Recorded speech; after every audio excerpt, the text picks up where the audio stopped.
আসসালামু আলাইকুম everyone, welcome back to my channel. আজকে আমি আপনাদের সাথে ডিম দিয়ে ঝিঙে ভাজি রেসিপি শেয়ার করব। এজন্য প্রথমেই কড়াইতে 1 কাপ তেল গরম করে নিলাম। এরপর দিয়ে দিলাম পেঁয়াজ কুচি, দিলাম কাঁচামরিচ কুচি। এরপর একটি স্প্যাচুলার সাহায্যে পেঁয়াজটা ভেজে নিলাম।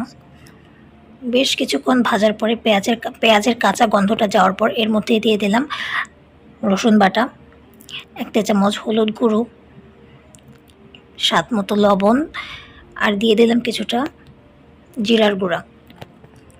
এরপর এই মশলাগুলোকে ভালো করে কিছুক্ষণ কষিয়ে নেব। কিছুক্ষণ কষিয়ে নেওয়ার পর দিয়ে দিলাম এর মধ্যে একটা ডিম। ডিমটা এখন এই মশলার সাথে ভালো করে ভেজে নেব। বেশ অনেকক্ষণ ভাজাভাজির পর এর মধ্যে দিয়ে দিলাম আমরা কেটে রাখা ঝিঙেগুলো আমি একটু মোটা করে কেটেছি, আপনারা চাইলে আর একটু পাতলা করেও নিতে পারেন। এরপর ঝিঙেগুলো আরও কিছুটা ঝিঙে দিয়ে দিলাম। এখন বেশ অনেকক্ষণ নাড়াচাড়া করে মশলার সাথে ঝিঙেগুলো মিক্সড করে দেব। এই তো আপনারা হয়তো দেখেই বুঝতে পারছেন। এরপর ঢাকনা দিয়ে কিছুক্ষণ ঢেকে এগুলোকে রান্না করে নেব। ঝিঙে ভাজি রেসিপিতে কোনো এক্সট্রা করে পানি দেওয়ার প্রয়োজন নেই, কারণ এর থেকে অনেক পানি বের হবে।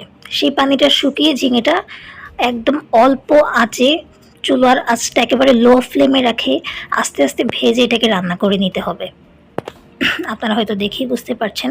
একটু পরপর নেড়ে চেড়ে দিতে হবে, ঢাকনা দিয়ে ঢেকে ঢেকে রান্না করতে হবে।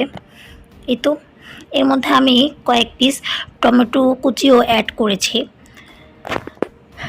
দেখুন ঝিঙে থেকে পানি বের হচ্ছে, এই পানিটা দিয়ে ঝিঙেটা রান্না হয়ে যাবে। কিছুক্ষণ ঢাকনা দিয়ে ঢেকে দিব। কিছুক্ষণ পরপর উঠিয়ে এটা ভালো করে নেড়ে চেড়ে দিব। আমি অফ ক্যামেরায় লবণটা চেক করে নিয়েছি, লবণটা একদম ঠিকঠাক আছে, আর এতে লবণ অ্যাড করার প্রয়োজন নেই।